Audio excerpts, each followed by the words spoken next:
Handa ka na ba upang makinig kay Pastor Noel Morandarte sa wikang Tagalog ngayong gabi at kay Bishop Mel Malto sa wikang Ingles tuwing Miyerkules at Biyernes ng gabi?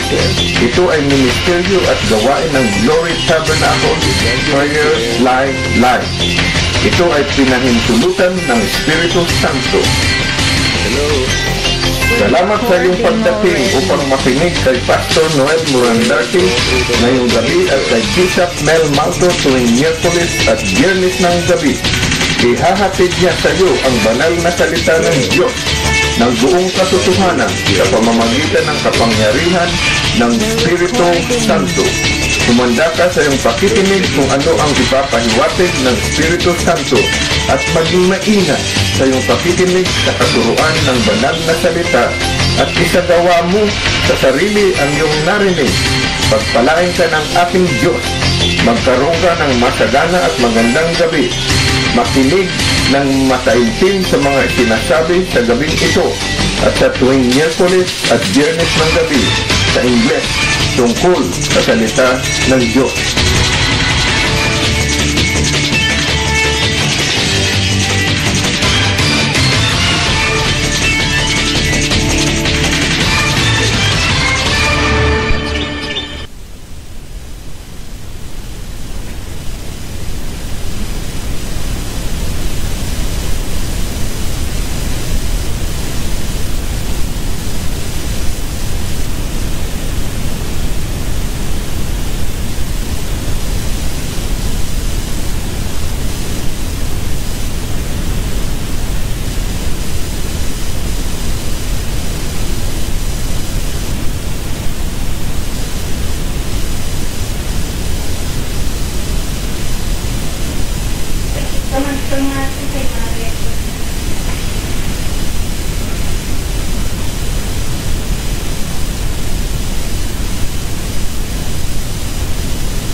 Magandang gabi po sa inyong lahat. Malugod na paanyaya sa inyo dito sa ating pagpapagaling at pagpapalaya ng mga panalangin sa pamamagitan ng telepono. Ito po ang Glory Tabernacle Prayer Line. Kasama natin ang Consuming Fire Radio Ministry. Tayo po ay broadcasted globally sa gabing ito.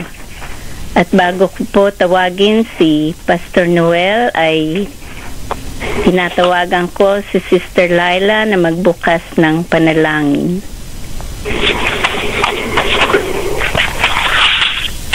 Hallelujah.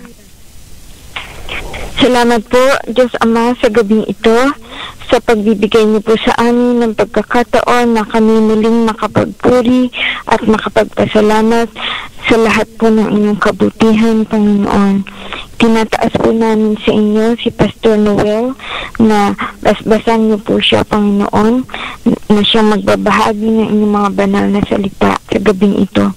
Basbasan niyo rin po kaming lahat, Panginoon, at lahat ng dadalo sa prayer line na ito. Pagkalooban niyo po kami ng malinis na puso at malinaw na pag-iisip na nakahandang tumanggap sa inyong banal na katuruan. Ito po ang aming samo at panalangin. Binabalik po namin ang lahat ng papuri at pasasalamat sa inyo. Sa pangalan po ni Jesus, aming Panginoon at tagapagligtas, kasama po ng Diyos Espiritu Santo, magpasawalang hanggan. Amen. Amen. Salamat, Sister Laila. God bless. Pastor Noel. Isang magandang gabi po sa inyo, Pastora Marina, Sister Laila, at sa mga kasama po natin sa prayer line ng Glory Tabernacle. At salamat din po sa Panginoon muli sa patuloy niyang ibinibigay na pribilehiyo na atin pong makasama sa gawain ng Panginoon, ang Consuming Fire Radio Ministry. And magandang gabi po kay Bishop Mel Malto. Sa lahat po ng ating mga kapatiran na sumusubaybay, nakikibahagi, at patuloy na nakikinig ng salita ng Diyos, ay isa pong pinagpalang gabi sa inyong lahat. At atin pong itutuloy ang ating pong topic sa gabing ito na may kinalaman po sa pananalangin. At ito pong ang panalangin ay atin pong tinatalakay nang meron pong kaugnayan sa buhay po ng lingkod ng ating Panginoon. At nung nakaraan po ay atin pong natalakay ang kahalagahan ng pananalangin dito po sa pagsusugo ng ating Panginoon sa kanyang lingkod. Katulad po nila Saulo at nila Bernabe, sila po ay nagbigay ng panahon kasama ang lokal iglesia sa pananalangin at pag-aayuno, at sila po ay naghintay muna sa ating Panginoon bago po sila gumawa. At sila ay nung gumawa ay gumawa at nagsihayo sang-ayon po sa patnubay ng Espiritu ng Diyos. At sa gabi pong ito ay makikita po natin na ang panalangin na itinuro ng ating Panginoong Hesus sa kanyang mga alagad, kasing katulad po ng kanyang sinabi dito po sa Mateo, ika-6 na kabanata sa talatang 9 at 10, ang sabi po ng ating Panginoon, magsidalangin nga kayo ng ganito, Ama namin na nasa langit ka, sambahin nawa ang pangalan mo. Dumating nawa ang kaharian mo. Gawin nawa ang iyong kalooban kung paano sa langit, gayon din naman sa lupa. Talakayin po natin ang panalangin at ang kalooban ng Diyos. Ang panalangin at ang kalooban ng Diyos. Napakahalaga po na ang ating pong mga puso bilang mga lingkod ng ating Panginoon ay nagmamahal sa Diyos. At ang pagmamahal sa ating Panginoong Diyos ay isang uri po ng pagmamahal na hindi po hiwalay sa ating pagmamahal sa kanyang kalooban. Hindi po maaring nating paghiwalayin ang ating Panginoon at ang kanyang kalooban kapag pinag-usapan po natin ang pagmamahal sa Diyos. Lagi po itong magkalakip. Lagi po itong magkasama. Hindi po natin pwedeng sabihin, mahal ko ang Panginoon, subalit hindi mo naman pinakahalagaan o sinusunod ang kanyang kalooban.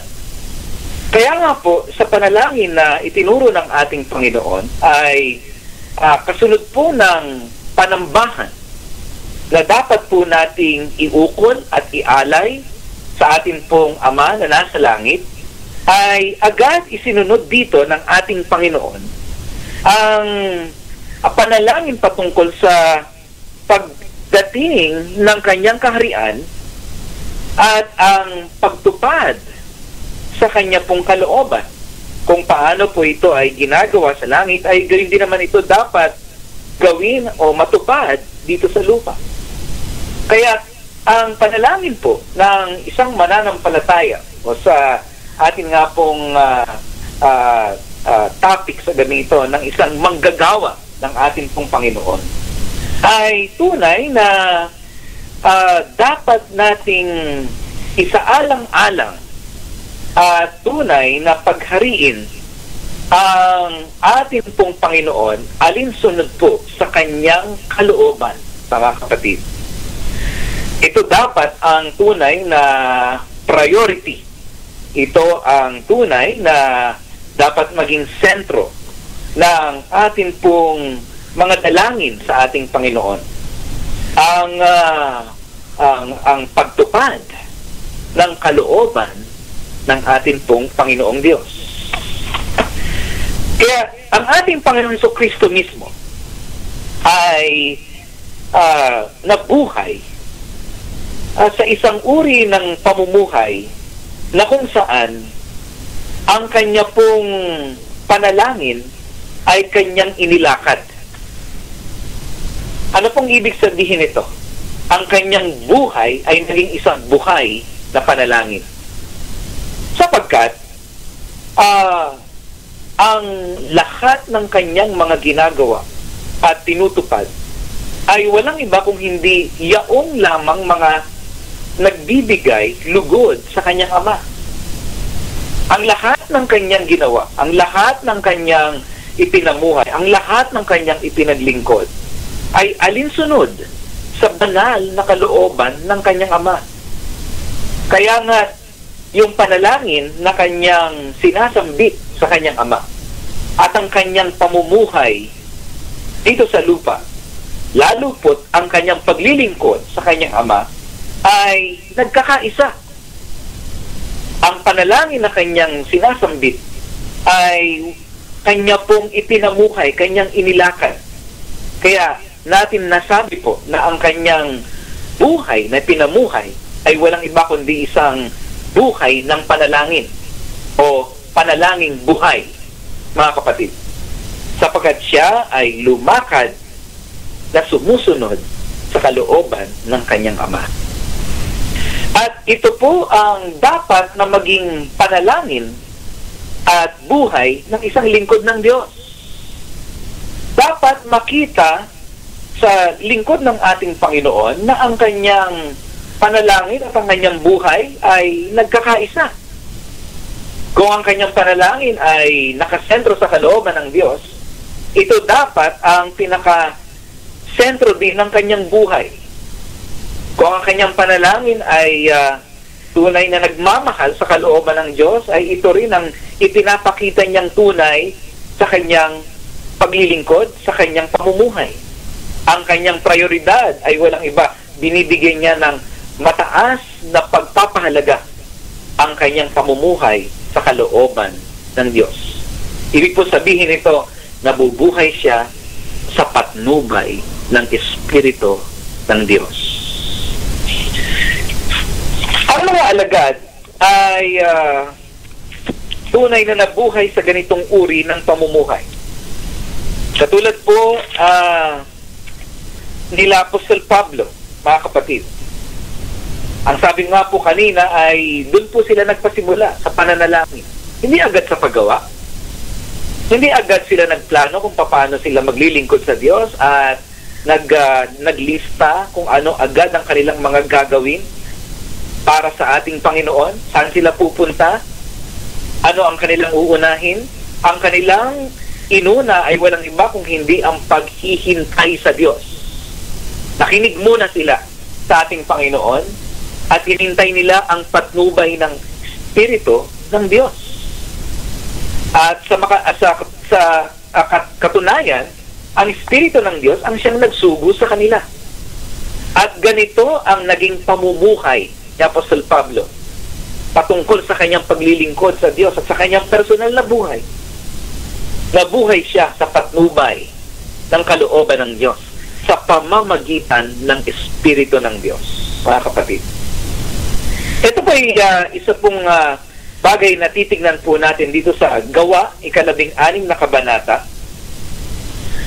Dito po sa talatang 6, ang sabi po ng salita ng Diyos sa Gawa, 16 na kabanata, sa talatang 6, ang sabi po dito ay, at nang kanilang matahak ang lupain ng Phrygia at Galacia, ay pinagbawalan sila ng Espiritu Santo na saysayin ang salita sa Asya. Ito po ay isang pambihirang pagtatala ng kasaysayan ng buhay ng paglilingkod ni Apostol Pablo. Itinatala po niya, kanya pong isinasaysay kung paano ang ating Panginoon ay tunay na pumagitna sa kanilang direksyon sa paglilingkod. Ang ating Panginoon ay nasa kalagitnaan ng kanilang paglilingkod, ng kanilang pagmimisyon. At ang ating pong Panginoon sa pamamagitan ng kanyang Espiritu Santo, ang siyang nangunguna, ang siyang pumapatnubay sa kanila. Ang sabi po ng salita ng ating Panginoon ay meron pong ipinagbawal ang Espiritu Santo sa kanila. At kung ating babasahin ay napaka-pambihira ang sinasabi ng salita ng Diyos, sapagkat ang sabi ng salita ng Diyos ay ang binawal ng Espiritu Santo ay walang iba kundi ang pagsasaysay ng salita sa Asya. Kung inyo pong titignan, mga kapatid, ay nakakagulat, hindi po ba? Dahil natural lamang po na ang Espiritu ng Diyos ay pagbawalan niya po tayo patungkol sa paggawa ng kasalanan, paglakad sa likong daan, paglakad po sa hindi tuwid o sa katuwiran ng ating Panginoong Diyos, paglakad sa landas ng kadiliman. Alam po natin ito. Anumang bagay na nagbibigay ng pighati sa Espiritu ng Diyos ay matatawag po nating kasalanan at hindi po nabibilang sa kalooban ng Diyos. Ngunit sa pagkakataong ito, mga kapatid, hindi po masamang bagay ang pinagbawal ng Espiritu ng Diyos. Ang pinagbawal ng Espiritu ng Diyos ay huwag sasaysayin ang salita sa Asya, yung salita ng Diyos. Dito po ay makita natin walang masama sa salita ng Diyos. Sa katunayan, ito po isa sa pinakamabuting bagay na mapapakinggan ng tao. Ang Ebanghelyo. Kaya nga tinawag na good news. Ito po ay mabuting balita. Subalit, sa pagkakataong ito ay pinagbawalan po sila, Apostol Pablo, na saysayin po nila ang salita sa Asya. Hindi po dahil sa masama ang salita ng Diyos o meron pong diferensya ang mensahe ng ating Panginoon. Hindi po yun ang pinag-usapan natin dito. Ang pinag-usapan po dito, mga kapatid, ay alam ng Diyos kung saan at sa kung anong panahon natin dapat sasaysayin ang kanyang salita. Bakit po? Sapagkat, una at higit sa lahat, ang ating pong Panginoon ang tunay na namamahala sa buong sansinukob. Siya ang tagapamahala. Siya nga po ang lumikha ng lahat ng bagay. Kaya po, siya ang tunay na nakakaalam, mga kapatid, at siya ang humahawak ng lahat ng bagay.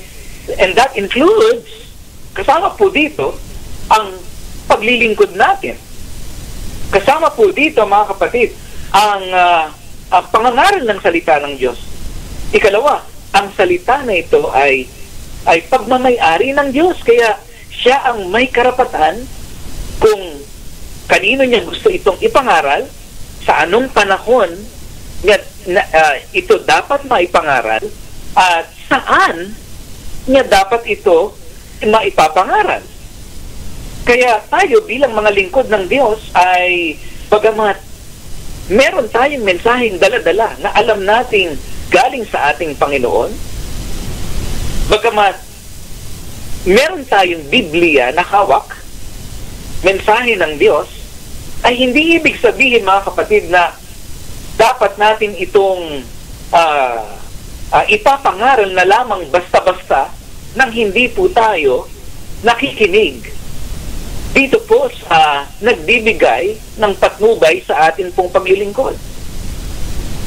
Sapagkat merong Espiritu ng Diyos na siyang may karapatan na sa atin ay magbigay ng direksyon, magbigay ng pahintulot, mga kapatid. Kaya dito ay kitang-kita po natin ang espiritualidad ng mga manggagawa ng ating Panginoon nung panahon nila, Apostol Pablo. Sila po ay sensitibo sa tinig ng Espiritu ng Diyos. Alam po nila sa kanilang loob ang patnubay ng Espiritu ng ating Panginoon, sapagkat kung hindi nila ito alam ay hindi po magagawang saysayin dito sa aklat na mga gawa kung ano po yung nangyayari sa pagitan ng isang lingkod ng Diyos at sa Espiritu ng ating Panginoon. Alam po nila na pinagbawalan sila ng Espiritu ng Diyos na saysayin ang salita sa Asya. Ayan. Kaya bago po tayo magpatuloy, ay tingnan po natin ito, mga kapatid.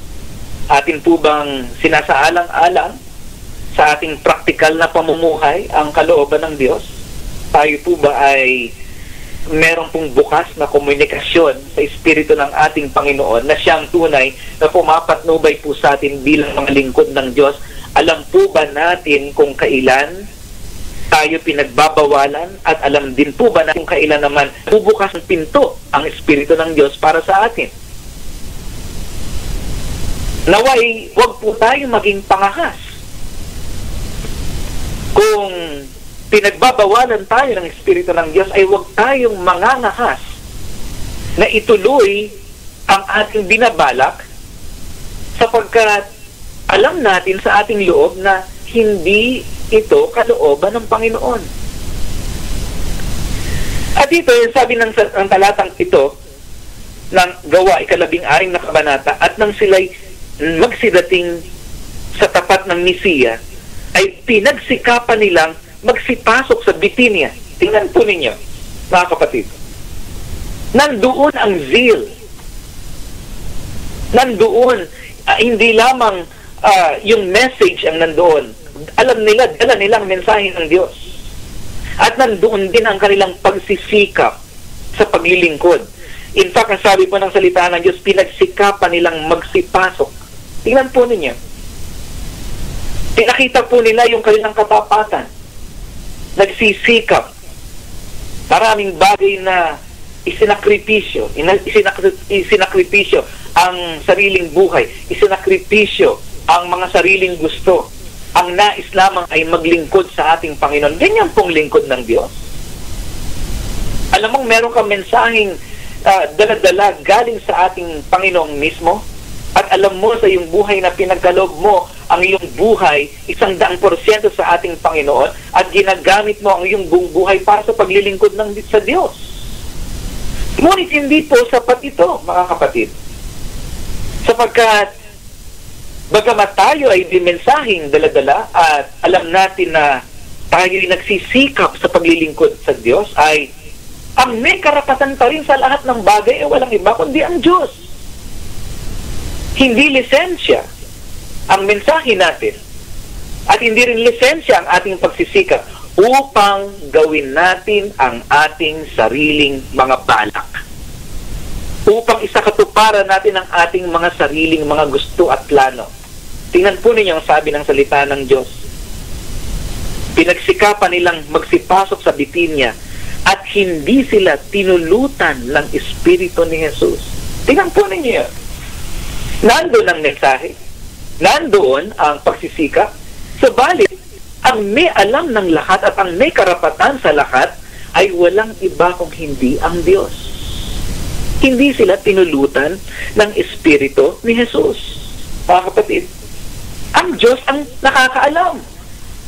At ulitin ko po yung aking sinabi kanina, naway huwag tayong mangangahas bilang mga lingkod ng Diyos. Bagamat tayo tinawag ng Panginoon, bagamat tayo mga kapatid ay sinangkapan ng Diyos ng mga abilidad, bagamat tayo binigyan ng mensahe ng Panginoon, at bagamat ginagamit natin ang ating mga buhay para sa paglilingkod sa Diyos, hindi po ito lisensya para pangunahan natin ang Diyos na tumawag sa atin.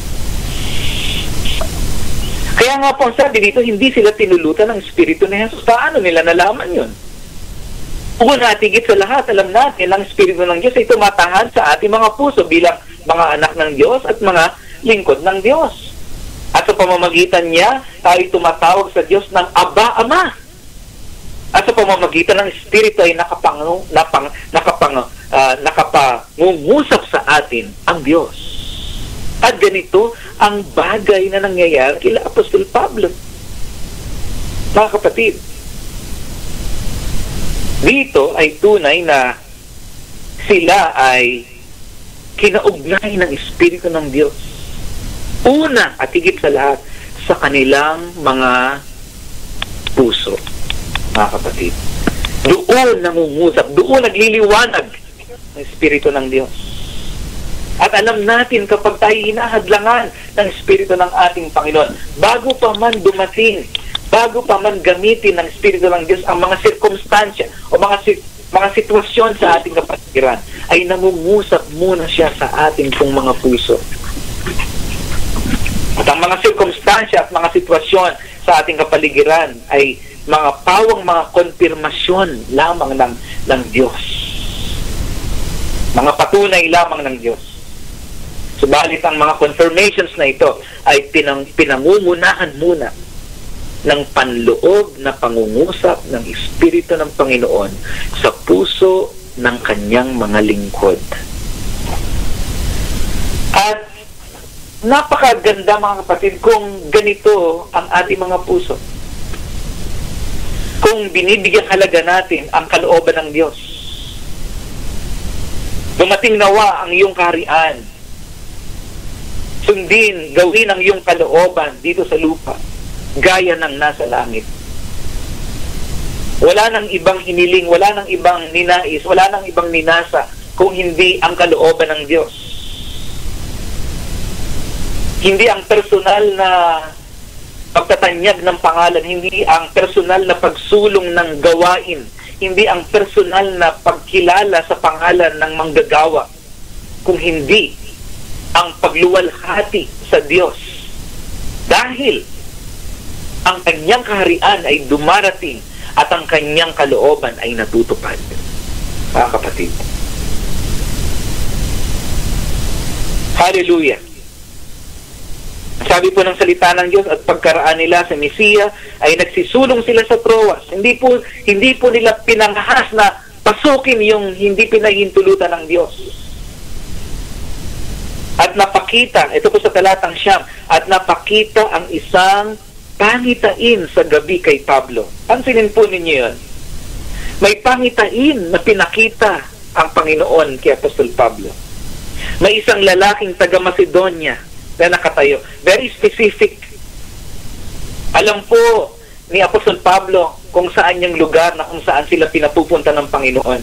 Kapagkat yung lalaki na kanyang nakita sa kanyang pangitain ay taga Macedonia. At nakatayo yung lalaking yon. Na namamanhik sa kanya, sinasabi, tumawid ka sa Macedonia at tulungan mo kami. Ito yung pangitain na binigay ng Panginoon kay Apostol Pablo. At doon sa pangitain na yun ay merong isang lalaki na nagsasalita at sinasabing tumawid ka, inaanyayaan siya sa Macedonia. At ang lalaking ito, doon sa kanyang pagbibigay ng paanyaya, ay humihingi ng tulong. At ang sabi ng ikasampung talata, at pagkakita niya sa pangitain, pagdakay, pinagsikapan naming magsiparoon sa Macedonia. Pansinin po ninyo yun, mga kapatid. Dito ay ginamit sa tamang paraan ni Apostol Pablo ang kanyang apoy sa paglilingkod. Yung kanyang zeal, yung kanyang apoy sa paglilingkod ay mainit niyang ihinanay sa kalooban ng Diyos. Kumbaga, inilagay niya sa tamang lugar yung apoy niya sa paglilingkod. Yung kanyang sipag, yung kanyang pagpapagal ay kanyang inilagay sa tamang lugar, sa tamang pamamaraan. At ang lugar na yon ay walang iba kung hindi ang kalooban ng Diyos. Ang paraan ay walang iba kundi paraan ng Diyos. Kaya dito sa aklat ng Kolose sa unang kabanata, sa talatang 28 at 29, ang sabi rito ni Apostol Pablo, na siya naming inihahayag na pinaalalahanan ang bawat tao at tinuturuan ang bawat tao sa buong karunungan upang maiharap naming sakdal kay Kristo ang bawat tao. Sabi sa talatang 29 na dahil dito'y nagpapagal din naman ako na nagpipilit. Paano? Ayon sa kanyang paggawa na siyang sa akin ay gumagawa na may kapangyarihan. Ang sabi po ni Apostol Pablo, alam niya kung sino ang gumagawa sa kanya. Ito ay walang iba kung hindi ang ating Panginoong Diyos sa pamamagitan ng kanyang Espiritu Santo. At gumagawa siya sa kanyang loob na may kapangyarihan. Mulat ang kanyang kamalayan dito na may gumagawa sa kanyang loob, gumagawa ang Espiritu ng Diyos. At sabi niya na dahil dito'y nagpapagal din naman ako, na nagpipilit ayon sa kanyang paggawa. Ito ang pamumuhay ni Apostol Pablo. Ito ang buhay na panalangin niya. Ito ang kanyang panalangin isinabuhay. Na ang kalooban ng Diyos ang siyang matutupad. Nagpipilit siya, gumagawa siya, subalit nagpipilit siya at gumagawa sang-ayon sa kanya na gumagawa sa kanya, sa kanyang loob. Doon niya inihanay, doon niya inilagay ang kanyang pagpipilit, ang kanyang pagsisikap. Siya ay nakiayon sa Diyos na gumagawa sa kanya. Ang sabi po dito sa aklat ng mga gawain, 16 na kabanata, mga kapatid, ay tunay na pinagsikapan naming magsiparoon sa Macedonia. Tingnan po ninyo, kung saan sila pinapupunta ng Panginoon, doon sila nagsikap. Pansinin po ninyo yan. Kaya tingnan po natin ang ating mga sarili, ang ating pong paglilingkod. Ito po ba ang ating pinagsisikapan? Ito po ba yung direksyon binigay ng Diyos sa atin? Nakahanay ba ang ating pagsisikap doon sa direksyon, doon sa kalooban ng Diyos? Napakaganda po kung atin pong, kung hindi lang tayo nagsisikap, kundi tayo po yung nagsisikap maglingkod, nakahanay ng kalooban ng Diyos. Na yung ating pinagsisikapan ay alam natin na mula sa patnubay ng Espiritu ng Diyos. At ang sabi po ng salita ng Diyos, nung nakarating po sila sa Macedonia, mga kapatid, ay sabi ito sa talatang 13, at ng araw ng Sabat ay nagsilabas kami sa labas ng pintuan sa tabi ng ilog, na do'y sinapantahan naming may mapapanalanginan, at kami nangaupo at nakipagsalitaan sa mga babaeng nangagkatipon. Hanggang doon na makarating sila sa lugar na pinapupuntahan sila sa kanila ng ating Panginoon, ang una nilang ninasa at ang una nilang ginawa ay maghanap ng lugar na kung saan sila maaari makapag-pray. Incredible! ganda ng kanila pong pamumuhay sa ating Panginoon, sapagkat ang kanilang priority hindi yung gawain mismo, kung hindi yung Diyos na siyang nagbibigay ng patnubay kung ano ang kanilang gagawin, yung Diyos na nagbibigay ng katagumpayan sa kanilang paglilingkod, yung Diyos na siya ang nagmamay-ari ng kanyang sariling gawain. Kapatid. Kaya nga po, dito po natin tinitignan ng napakaingat ang panalangin natin. Ang panalangin natin at ang paglilingkod sa Diyos. Ang panalangin natin at ang paglilingkod sang-ayon sa kalooban ng Diyos. Hanggang dito na lang po muna, mga kapatid, at hanggang sa muli po, itutuloy po natin ang usaping ito sa susunod po na Martes. Purihin po ang Panginoon at pagpalain po kayo ng ating Panginoon.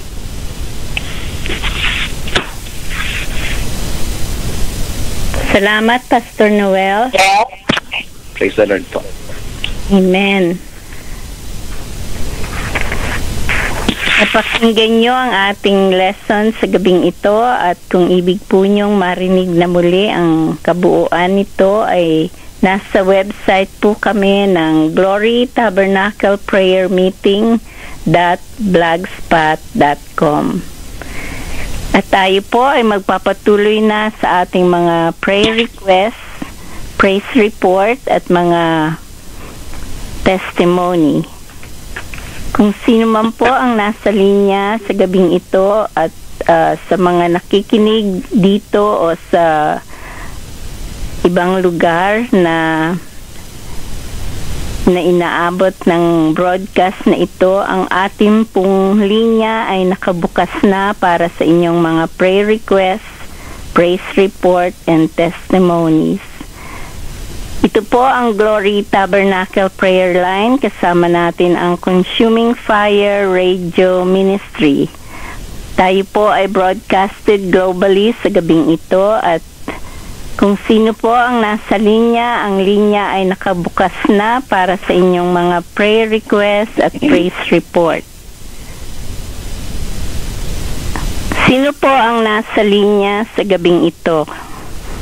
Magandang gabi po, Sister Pastora Marina, si Brother Rico po. Oh, hi Brother Rico, kumusta ka na? Ito po, na-miss ko kayo ng 2 linggo. May mga prayer requests o praise report? Prayer request sa Pastora. Okay. Si Mrs. mag-exam sa December 8 sa office nila. Naway tulungan siya ng Panginoon na maipasa ang kanyang examination. Okay. Ano na nga ang pangalan ni? Shirley po. Shirley. Oh yes, Shirley. Meron siyang exam sa office nila sa December 8.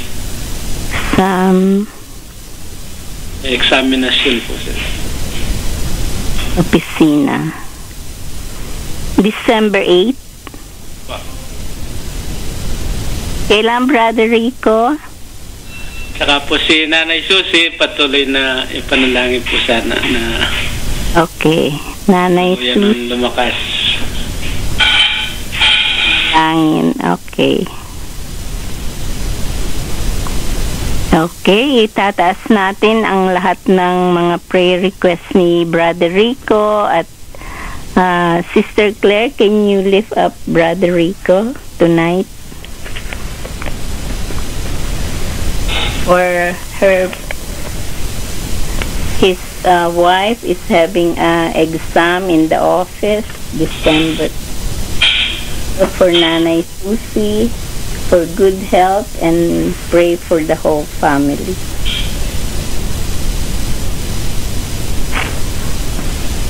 Heavenly Father, we thank you, Lord, for tonight. We thank you, Lord, for the word that you gave us through Pastor Noel, and we pray that it bless your people tonight, Lord. Lord, we want to lift up Brother Rico, Lord God. We pray for his wife Shirley, that she will pass her exam, Lord God. And also we pray for Nanay Susie, that you would give her strength in her body, Lord God. We lift up his family to you, Lord God, that, Lord, you take control, Lord. Bless them in Jesus' name. Amen. And thank you, Sister Claire. Thank you, Lord. Amen. Salamat, Brother Rico. Maraming salamat din po, Pastor. Okay. Sino pa po ang nasa linya sa gabing ito? Pastor Marina, good evening. Magandang gabi Hi, po. Sister Merly. Good evening. Opo. Okay. Meron lang po akong kahilingan sa panalangin. Isang kaibigan na yung mother niya ngayon nasa hospital ng saan bang hospital ito? York Hospital. Nandun po ngayon naka-admit. Last naka-admit doon nung last Friday. Saturday. Nag-bleeding kasi nung dumumi mother niya, nagkaroon ng bleeding. Okay. So hindi ko pa po alam kung ano yung result ng mother niya. At saka yung salvation po sa mother niya, pangalan niya Ada. Tapos itong kaibigan ko nito na si Cesar Maradiaga, makatanggap din ng lumapit sa Panginoon. Tanggapin niya bilang tagapagligtas ang Panginoon sa puso niya, at ma-deliver siya ng Panginoon sa mga bad habits niya, lalo na sa bad alcoholic, ganon. Tapos po kailangan ko po ng panalangin, healing sa ko po yung sa throat ko, medyo nag-uumpisa kong kumakate kasi pag nito yung mag-uubo na ganon. Cover ng blood ng Panginoon. At saka po family ko. Tapos yung sa yung kasi may pinapaupahan na akong kwarto doon sa bahay ng mother namin sa Quezon City sa Philippines, na magkaroon po doon ng uupa, at saka yung mapaayos po ng kapatid ko yung metro po ng tubig doon na mapaglagyan para po may may mga pahan po doon sa isang kwarto. Yun lang po ang kahilingan ko. Okay, Sister Marley.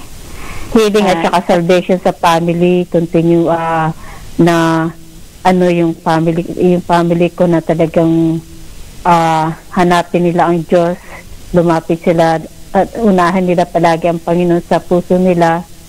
Yun lang po. Amen. Itataas natin yan. At tinatawagan ko si Sister Laila. Sister Laila. Hi, magandang gabi po, Pastor Marina. Magandang gabi naman. Pwede nating itaas si Sister Merly, ang kanyang kaibigan na si Aida, nasa hospital ngayon. Bleeding ang dahilan, at gayon din ang kanyang kaibigan na si Cesar Maradiaga for salvation, gayon din si Aida, at ma-deliver siya from he is an alcoholic. So si Sister Merly naman may sore throat na nawa ay hindi matuloy ito dahilan magkakaroon siya ng coughing and everything there. Magkakaroon din ng sore throat. At kahilingan din niya ang salvation ng kanyang pamilya at ang kanyang apartment sa Quezon City na pinapaupahan niya na magkaroon ng tenant at maipagawa ng kanyang kapatid. Amen. Opo. Yung metro ng tubig po. Yeah, metro ng tubig. Napalagyan ng metro ng tubig. Yun lang po. Salamat po. Salamat po, Panginoon, sa gabing ito. Hello. Amen. Kami po, Panginoon, ay muling nagpapasalamat at nagpupuri sa inyo sa gabing ito. Nagpapasalamat po kami, Panginoon, sa inyong banal na salita na ipinagkaloob sa amin sa pamamagitan ni Pastor Noel.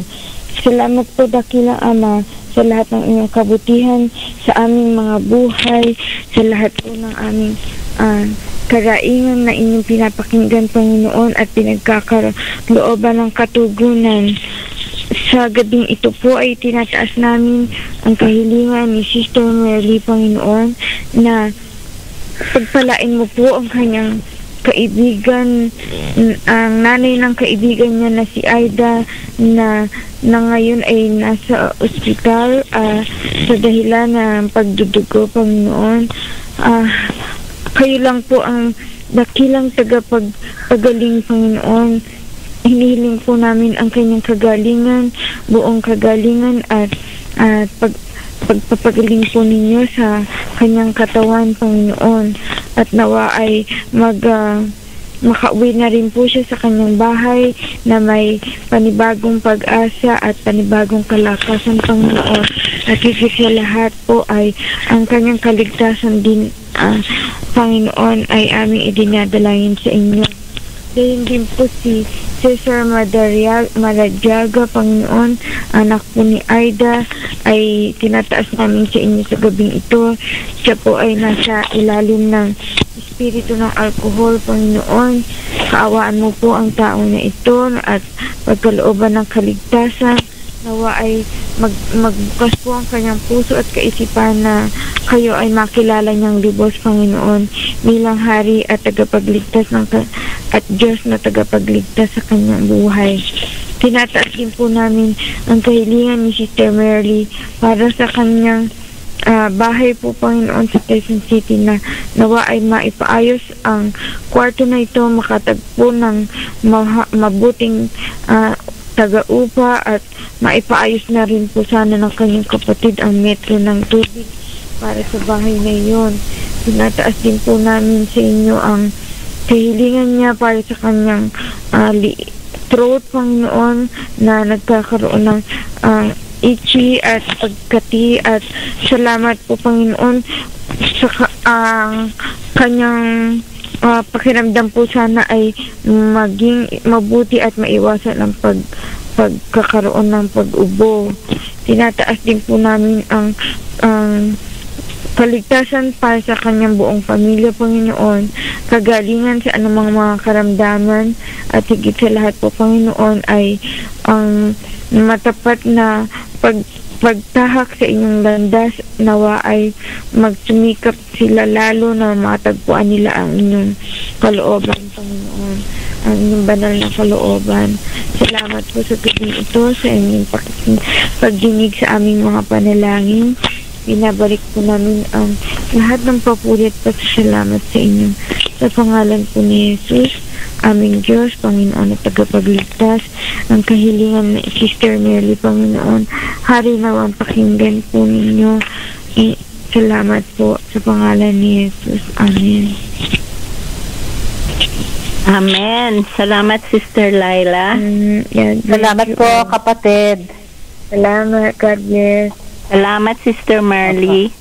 Sister Merly, pwede nating itaas ang ating bansang Pilipinas, ang ating mga kababayan doon na lalong-lalo na ang hindi pa nakakakilala sa Diyos, ang mga politiko at ang ating gobyerno sa nanawa ay maligtas tayo sa mga corruption.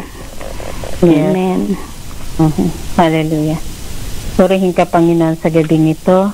Muli ka namin sinasamba, Panginoon, at pinapupurihan, Panginoon, sa pananlanginan ito, Panginoon. At muli po, O Diyos, bago po ako manalangin sa gabing ito, ako po humihiling po ng paglilinis ng banal na dugo mo sa aking puso at isipan, sa aking labing ito, sa aking kaluluwa at espiritu, at sa buong katauhan kong ito, sa aking pisikal na katawang ito, Panginoon Jesus.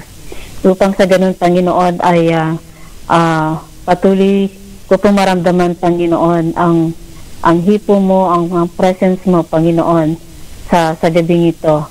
At muli po, Panginoon, nagpapasalamat po kami at naririto kami, Panginoon, na patuloy po, Panginoon, na nagkakaisang nananalangin, Panginoon, sa aming bansang Pilipinas, Panginoon. tinataas po namin, Panginoon, ang mga leaders po, Panginoon, ang mga politics, ang mga governments, Panginoon, sa bansang Pilipinas. Hipuin mo po sila, Panginoon, at ayusin mo po, Panginoon, ang kanilang mga puso, Panginoong Jesus. At sa darating pong election, Panginoon, 2016, Panginoon, naway dalangin po namin na maging maayos po, Panginoon, ang botohang ito, Panginoon, at ikaw po, Panginoon, ang nakakaalam, at ikaw po ang makapangyarihang Diyos, Panginoon, na tunay po, Panginoon, na patuloy namin pagtitiwalaan, Panginoon, na ikaw lang po ang may kayang gawin, Panginoon, para ayusin po ang bansang Pilipinas, ang mga corruption, Panginoon, na mga ginagawa po ng mga leaders po sa bansang Pilipinas, Panginoon, alisin mo po ito sa kanilang mga puso't isipan, Panginoong Jesus. At naway, Panginoon, na mapamahalaan po nila, Panginoon, ng maayos po, Panginoon, ang bansang Pilipinas po, Panginoon. Pagalingin mo, Panginoon, ang bansang Pilipinas, Panginoon, sa lahat ng mga corruption, Panginoon, ng mga ginagawa po, Panginoon, ng mga leaders po, Panginoon, sa bansang Pilipinas. Lord, dalangin ko po, Panginoon, na nakita ko po, Panginoon, sa Facebook po, Panginoon, yung mga nasabi pong mga curse, Panginoon, ni Duterte, Panginoon, kay Pope Francis, Panginoon, na mga cursing po, Panginoong Jesus. I-deliver mo siya, Panginoon, sa lahat ng mga sinasabi niya mga curse, Panginoon, against sa iyo, Panginoon. Siya lingkod mo rin po, Panginoon, at ikaw po nakakaalam po sa puso po ni Pope Francis, Panginoon. At dalangin ko po, Panginoon, na maligtas po siya, Panginoon, at alisin mo sa kanya, Panginoon, ang kayabangan sa sarili niya, Panginoon. Tulungan mo siya, magpakumbaba siya, Panginoon, sa iyo. At hanapin, Panginoon, hanapin kanya, Panginoon, at manalangin, Panginoon. At higit sa lahat, Panginoon, na buksan mo ang mata ng puso niya, Panginoon, na makita niya po ang kalagayan ng puso niya, Panginoon. Ang lahat ng mga ginagawa niyang hindi nararapat, Panginoon, kung siya'y iboboto ng mga taong ito bilang presidente po ng bansang Pilipinas po, Panginoon. God, kahabagan mo po at kaawaan po ang mga taong, mga kababayan namin Pilipino po, Panginoon, sa bansang Pilipinas, Panginoon, na hindi po nila alam ang direksyon ng kanilang buhay, Panginoon, ang kanilang patutunguhan, Panginoon, ang kanilang mga ginagawa, Panginoong Jesus. Tulungan mo po sila, O God. Iligtas mo, Panginoon, ang bawat kababayan namin po sa bansang Pilipinas, sa buong probinsya, Panginoon. Dalawin mo po sila, Panginoon.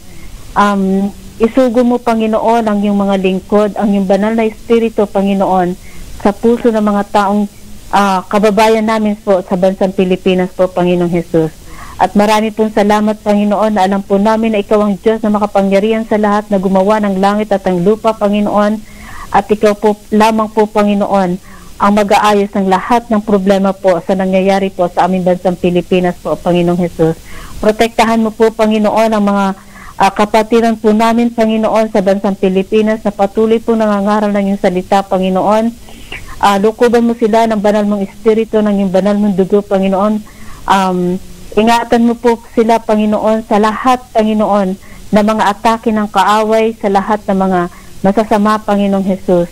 At itago mo sila, Panginoon, sa iyong krus, Panginoon, sa iyong banal na presensya, Panginoon. Patuloy mo silang bigyan, Panginoon, ng kapangyarihan, Panginoon, na patuloy po, Panginoon, na maihayag, Panginoon, maitanyag ang iyong kabutihan, Panginoon, ang iyong pag-ibig, ang kaligtasan po, Panginoon, sa mga kababayan namin po sa bansang Pilipinas na hindi pa po nakakilala sa iyo, Panginoong Jesus. Buksan mo ang mata nila, Panginoon, ng kanilang puso, Panginoon, na makita kanila, Panginoon, maranasan at madama ang pag-ibig mo, Panginoon, sa kanilang mga buhay at kaluluwa, Panginoon. Maraming salamat po, Panginoon, sa katugunan po ng panalangin po ng bawat isa sa gabing ito, Panginoon. Salamat po. Sa pangalan ni Jesus, Amen. Hallelujah. Salamat, Sister Merly. Walang anuman po. Sister Claire, you have a prayer request? Yes, I have a prayer request from Steve. Prayer for T to be freed from depression, despair, and suicidal thoughts. For hope, deliverance, healing, and a sound mind. Heavenly Father, we lift up to you Steve's friend T, that Lord, you would deliver them from depression, despair, and suicidal thoughts. Lord, we pray that you would bring healing and deliverance. Lord, as they focus their eyes on you, give them a sound mind. Give them the mind of Christ, Lord God. Lord, we also pray, Lord God, for the depression, the despair, Lord God, that, Lord, in place of that, Lord, give them the peace that surpasses understanding, Lord God. Give them, Lord God, your hope, Lord God. Lord, we pray, Lord God, that as they look to you, Lord God, all these negative things, Lord God, will go away, Lord God, and you will replace it with you, Lord, that they would have their mind on you, Lord God. Lord, tonight, Lord God, we pray for complete healing and deliverance of T, Lord God. Under the shadow of your wings, I will find a hiding place. You are my refuge, a fortress in whom I can trust. Under the shadow of your wings, I will find a hiding place. You are my refuge, a fortress in whom I can trust. Dito sa lilim ng iyong pag-ibig, di ako mangangamba. Ika'y sandigan, O Diyos, sa'yo magtitiwala. Dito sa lilim ng iyong pag-ibig, di ako mangangamba. Ika'y sandigan, kulungan kay tatag. Jesus, ikaw ang tanging lakas, sa bisig mo'y may pahinga. At dito sa piling mo, natagpuan ang ligaya. Tuwing ang puso ko'y mapayapa. Dito sa lilim ng iyong pag-ibig, di ako mangangamba. Ika'y sandigan, O Diyos, sa'yo magtitiwala. Heavenly Father, Lord, you're our refuge, you're our strength in the time of trouble, Lord God. In Jesus' name we pray. Amen. Amen, amen. Salamat, Sister Claire. You're welcome. Sister Marley, meron kang kanta para sa amin? Mamaya na lang po. Pagkatapos Ending? po ng... Oo pa. Okay.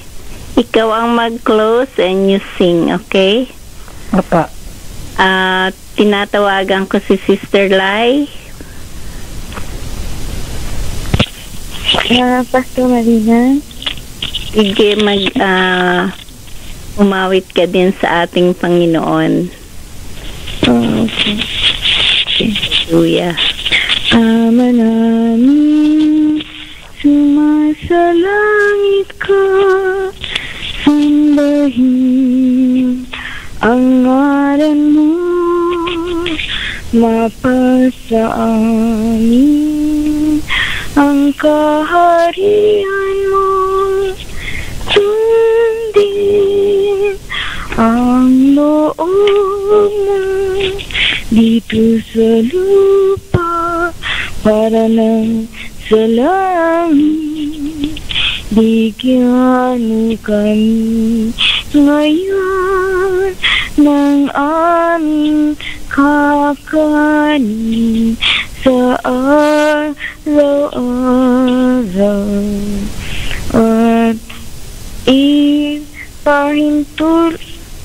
at ipahintulot mo na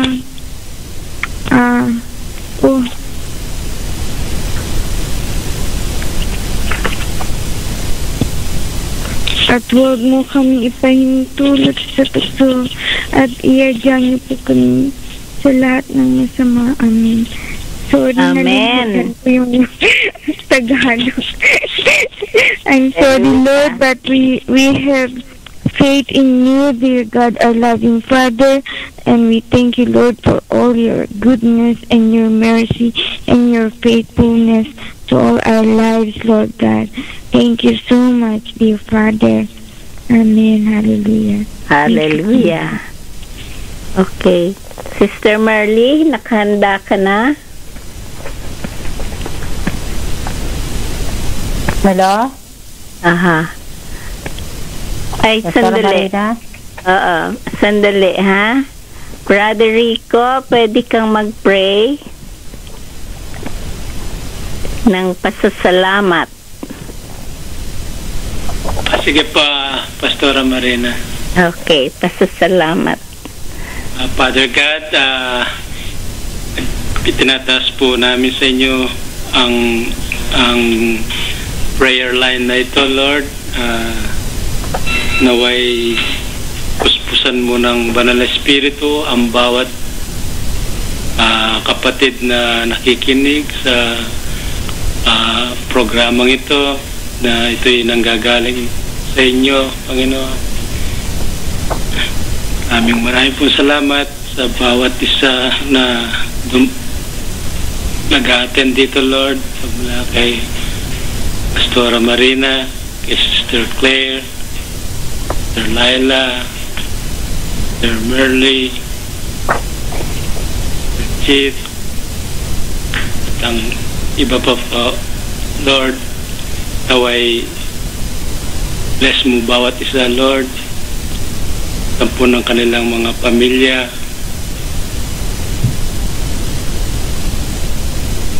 Salamat, Panginoon. In Jesus' name we pray. Amen.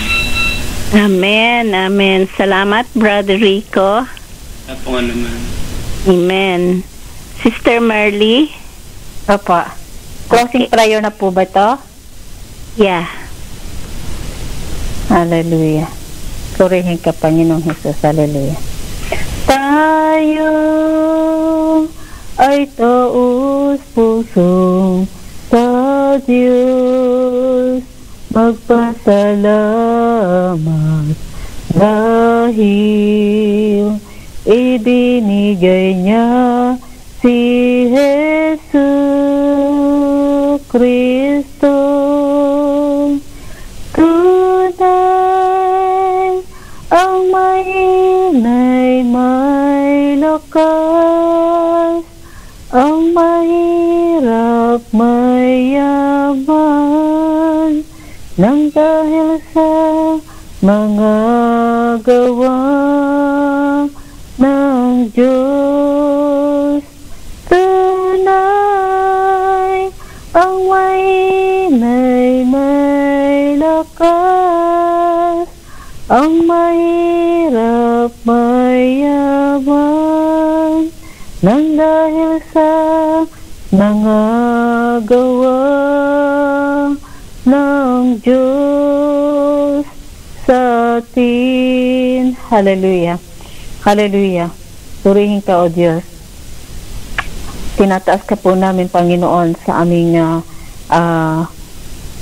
pananalanginang ito sa gabing ito, Panginoon. Salamat pong muli, Panginoon, at kinatagpo mo po ang bawat isa sa gabing ito. Salamat po kay Pastora Marina, kay kapatid na si Claire, Panginoon, Bishop Mel, sa patuloy pong na tinataguyod nila, Panginoon, ang iyong kalooban, Panginoon, sa mga gawain ito, Panginoon, na pinagkaloob mo po sa buhay nila, Panginoon. At sa bawat isang naririto po, Panginoon, sa panalanginan at sa mga nakikinig po, Panginoon, patuloy mong pagpalain po ang bawat isa, Panginoon, sa pananalanginan ito, Panginoon. Patuloy mo po kami, Panginoon, gabayan, ingatan, Panginoon, ang banal mong dugo at ng gabay ng Espiritu mo sa bawat isa sa amin, maging sa mga atake po ng kaaway, Panginoon. Patuloy mo kaming bakuran, Panginoon, ng iyong banal mong mga anghel, Panginoon. At patuloy mo po kaming hawakan, Panginoon, ng matibay, Panginoon, sa aming pananampalataya po sa iyo, Panginoon, at pagtitiwala po sa iyo, Panginoon. At patuloy mo po kami, Panginoon, palakasin, Panginoon, at gamitin, Panginoon, mightily, Panginoon, sa pananalanginan nito, Panginoon, sapagkat ito po ang kailangan ng bawat isa, Panginoon, na magpalakasan po. At patuloy po namin, Panginoon, maitaas, Panginoon, ang lahat ng mga kahilingan po namin sa iyo, Panginoon, na kung ano po ang inilalagay mo, Panginoon, sa aming mga puso, para po ipanalangin namin, Panginoon, sa iyo, Panginoon Jesus. At muli po sa gabing ito, samahan mo rin po kami sa aming pagtulog hanggang sa kinaumagahan, Panginoon. Patuloy mo rin po kami bigyan ng kapayapaan, kapanatagan, katiwasayan sa aming mga puso, Panginoon. Ano man po, Panginoon, ang pinagdadaanan po ng bawat isa, Panginoon, mga problema, Panginoon, mga pagsubok, mag-isa pamilya po namin, patuloy po namin ito, Panginoon, pinagkakatiwala sa iyong kamay, Panginoon. At muli po, Panginoon, patuloy po namin idinadalangin din po, Panginoon, ang kapatid namin si Brother Nino at si kapatid na si B, Panginoon. Alam po namin, Panginoon, na nandiyan ka sa kanila, Panginoon, at patuloy ka po, Panginoon, na mangusap sa puso nila, Panginoon. At patuloy mo rin po sila, Panginoon, patuloy mong patatagin po si Brother Nino, Panginoon, sa pananampalataya niya rin po sa iyo, at patuloy mo siyang gamitin, Panginoon, sa iyong kalwalatian po, Panginoong Jesus, at sa buong pamilya po nilang nalalabi pa, Panginoon. Dalawin mo rin po, Panginoon, isave mo rin po sila, Panginoon, sa pamamagitan po, Panginoon, ng banal mong Espiritu Santo, Panginoon. At muli, Panginoon, salamat po, Panginoon, sa gabing ito, Panginoon, sa mga napakinggan po naming salita mo, Panginoon, na ginamit po pong muli si brother, kapatid na si Noel, Panginoon. At patuloy mo rin po siya, Panginoon, i-anoint, Panginoon, gamitin mightily, Panginoon, sa iyong ubasan, sa iyong kingdom, Panginoon. Maging, Panginoon, ang kanilang mga mahal din sa buhay, Panginoon. Isave mo rin po, Panginoon, at dalawin mo rin po, Panginoon, ng banal mong presensya, Panginoon. Salamat po, Panginoon, pinupuri ka namin, sinasamba, Panginoon, sa lahat-lahat ng mga biyaya mong binibigay sa bawat isa sa amin. Salamat sa buhay mo, salamat po sa kalakasan, salamat po, Panginoon, sa lahat ng bagay na ginagawa mo sa bawat isa sa amin. Tunay nga po, Panginoon, na wala po kami magagawa, Panginoon, kung kami, kung sa sarili lamang po namin, Panginoon, kami aasa, Panginoon, kundi kayo lang tunay kami, Panginoon, nakakaasa po ng lahat ng bagay po, Panginoon. At wala kaming kakayahan, Panginoon, wala kaming kapangyarihan, Panginoon, para gawin ang kalooban mo sa aming buhay, Panginoon. Ikaw lang po, Panginoon. Tulungan mo po kami, Panginoon, na marinig ka namin, na sumunod, Panginoon, sa iyong kalooban, sa iyong mga salita, Panginoon. Patuloy mo po kaming bigyan, Panginoon, ng pagkagutom, pagkauhaw, Panginoon, sa iyong mga salita, Panginoon. Maging ang kaluluwa namin ito, Panginoon, busugin mo, Panginoon, ng tinapay ng buhay mo, at patuloy mo kaming painumin, Panginoon, ng banal mong Espiritu Santo, Panginoon, sa aming mga kaluluwang ito, Panginoon. Maraming salamat po sa mga kayamanang espiritual, Panginoon, na ito po ang nais mong pagyamanin sa bawat isa sa amin, Panginoon. Ingatan mo po ang bawat isa, Panginoon, sa pananalanginan ito, Panginoon, at sa paghiwa-hiwalay po namin sa gabing ito, Panginoon. Salamat po sa iyong banal mong protection ng banal mong dugo. Salamat po sa lahat ng bagay sa pangalan ni Jesus. Amen. Hallelujah. Amen. Amen. Salamat, Sister Merly. Walang anuman po. Ang alam po ng Glory Tabernacle Prayer Line, kasama natin ang Consuming Fire Radio Ministry. Kami po ay nagpapaalam na hanggang sa muli nating pagkikita next week, Tuesday. Pagpalain nawa tayo ng ating Panginoon.